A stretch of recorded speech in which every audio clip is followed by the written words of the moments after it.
The number one food to eliminate is, what's going on, Bee Nation? Hope you guys are doing fabulous. We are in the wilderness, staying here for a while. It's beautiful. I'm getting a lot of questions from you guys about ovarian cysts, about Candida. Candida is a big one, and yeast infections, even thrush. And for me, you guys know, have been following me, I have done lots of different things. I've used a lot of different medications and they've never really worked.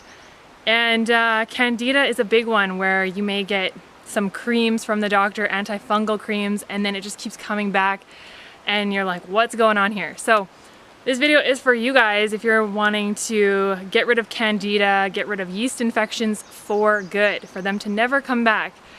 So yeast, Candida, what is it? Why is this Candida epidemic out there so much? You hear it, so many people have Candida. Well, Candida is fungus. Yeast is a fungus.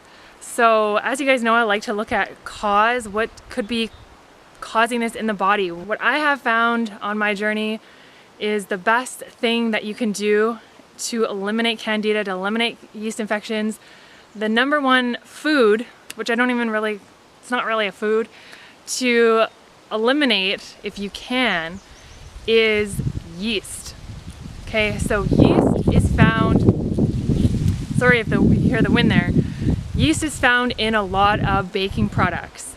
Yeast is found in a lot of breads, a lot of pizzas, cinnamon buns, muffins. You can find it in even a lot of the flatbreads out there.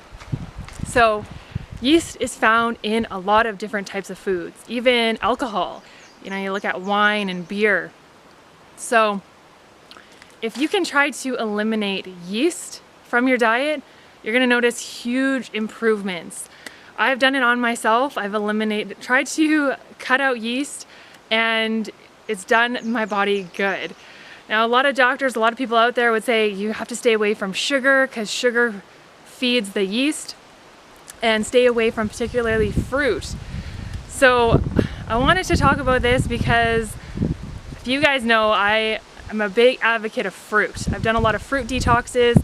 I've eliminated ovarian cysts by doing grape fasts. And so in another video, we're going to talk about what I recommend doing to eliminate the Candida and the yeast. You guys like analogies, so I want to provide you with an analogy. If you have ever baked bread or know someone that has baked bread, what they add is, you know, active yeast to make the bread rise. And what you don't want to do is add garlic, because that will actually, you know, kill the process, the rising process. And that's why you see some women, they actually insert, they have a yeast infection, they insert a garlic at night with a string, and that really helps to alleviate the symptoms of the yeast infection. So we'll talk more about that in a future video, but for me, it's the number one food to eliminate is yeast. And once you do that, then, you know, you can eat as much fruit as you like. Also trying to keep it fairly low fat and not, you know, high protein. So I really like to eat a lot of fruit. It's very hydrating, it's electrical, and we'll cover that in another video of what I eat to, you know, get rid of Candida, to get rid of any yeast imbalances in the body. And hopefully that helps you out. Try to read all the ingredients if you're buying any packaged goods. I like to stick to a whole food, plant-based diet and just keep things as natural as possible, right off the tree, right off the vine, right off the plant, if you can do that, and that will help you out. So stay tuned for my other video on how to get rid of Candida, how to get rid of yeast infections for good, for them to never come back. Thanks so much for watching. Hope this helps you out, and we'll see you guys in the next video. As always, be alkaline, be yourself, and be getting in some nature today. Cheers.